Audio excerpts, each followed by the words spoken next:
हाय friend secret foodie channel आज आम बनवा कला जामुन। गुलाब जामुन तो समस्ते खाई चलते आज आम करवा कला जामुन। आए एत सहज ना जदि सीरा अच्छी तो सीरा को फोपाड़ू ना रखी दिंतु बहुत भल कम ही आसब। तो ये देखूँ मुझे पारुटी जोटा कि आमर बड़ी जाइए पारुटी खाइबा इच्छा है तो कौन करवा तो मुझे कहली गोटे आइडिया अच्छी जो थी आम सीरा भी थी आमर कुणिया आसते जेहेतु घर को आउ से सीरा तो केते बारंबार आम फोपाड़ा आम तो सीरा को भी पैसा देकी आणुचे। तो मुझे कहली ठीक अच्छे तो सीरा अच्छी जेहेतु गोटे आइटम आम करदे जोटा कि आम करवा कला जामुन। कला जामुन बड़ी जाइए आम घर पारुटी थिला 7-8 खंड पारुटी थिला से पारुटी नहीं गली बहुत बढ़िया भाव यही टाइप गुंड गुंड करदेली।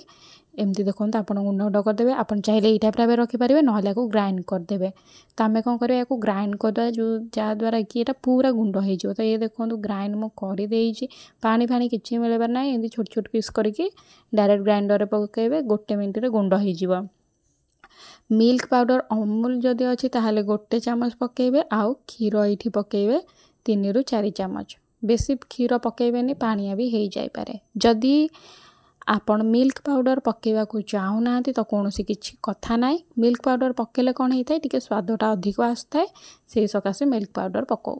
तो ये देखो मत लगे कि नाई यहाँ टे पानिया हो जाए सुखिला दरकार तेणुक मुझे आउ गोटे चमच मिल्क पाउडर यूज कर चाहिए पारुटी आउ 2टा ताको ग्राइंड करके दे पारे से एकदम सुखिला होपरिका।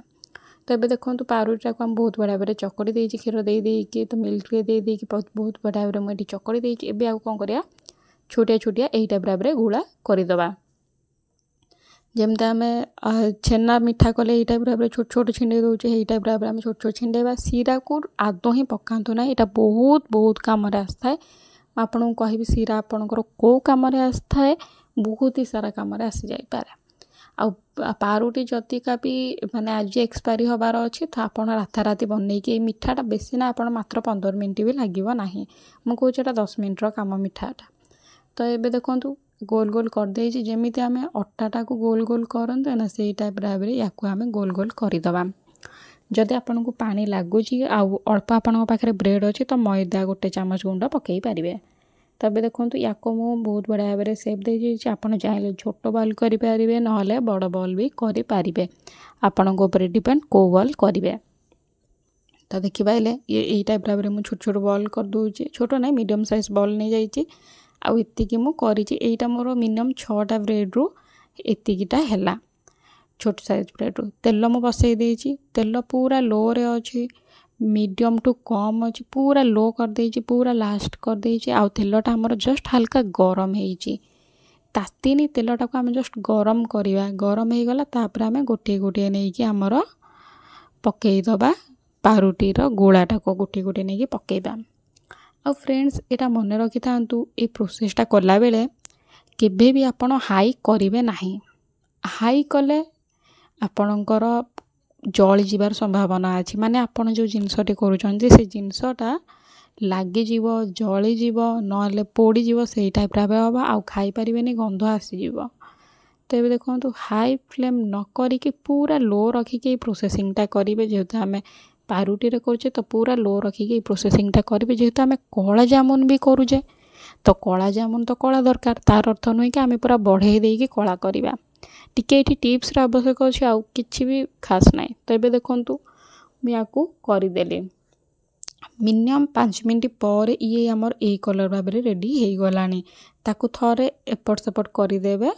तो ये देखो 2 मिनट थरे एपट सेपट करदे ये आमर रेडी हो। तो ये देखो ये आमर जो आमर काला जामुनटी रेडी हो जाए। तो आपने देखिए कहे कलरटा तो कौन एमती देखा पूरा कला तो देखा जाऊनी। हाँ आज्ञा कला केमती देखा जाए मुझे आपको कहूँ। तो ताको आम साइड टे थोईदेली। एबे देखो आम कौन सीरा सीरा आम जो सीरा आनी मिठार रसगुल्लार आमर ये सीरा तक आसला तो सीरा तक मुझे यूज करुँची आप ना तो आप कौन करेंगे मुझे कही रखुची टेंशन नियंतुनी।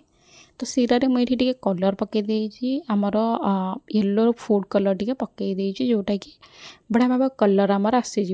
तो ये देखो जदि येलो फूड कलर ना तो पकातुनी सीराटा टे कलर चेंज होगापी मुझे पकई देची बाकी आउ किसी कथा ना। जदि आप पाखे सीरा ना तो यही गिनारे फुल ଚିନି ନେବେ ଆଉ ଫୁଲ୍ ପାଣି ନେବେ। ଏଇ ଗିନାରେ ଗୋଟେ ଗିନା ପାଣି ହେଲେ ଗୋଟେ ଗିନା ଚିନି ନେଇକି ପକାଇଦେବେ। 5 ମିନିଟ୍ ଟିକେ ମିଡ଼ିୟମ୍ ଫ୍ଲେମ୍ରେ ରଖିଦେବେ। ସିରା ଆପଣଙ୍କର ରେଡ଼ି ହେଇଯିବ।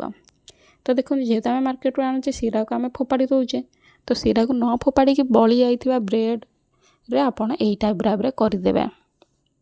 ତ ଦେଖନ୍ତୁ ଆମର ସିରାଟା ଟିକେ ଫୁଟିଗଲା, ଗୋଟେ ଫୁଟା ଫୁଟିଗଲା। ଥଣ୍ଡା ହେଇକି ଥିଲା, ଫ୍ରିଜ୍ରେ ରଖିଥିଲି।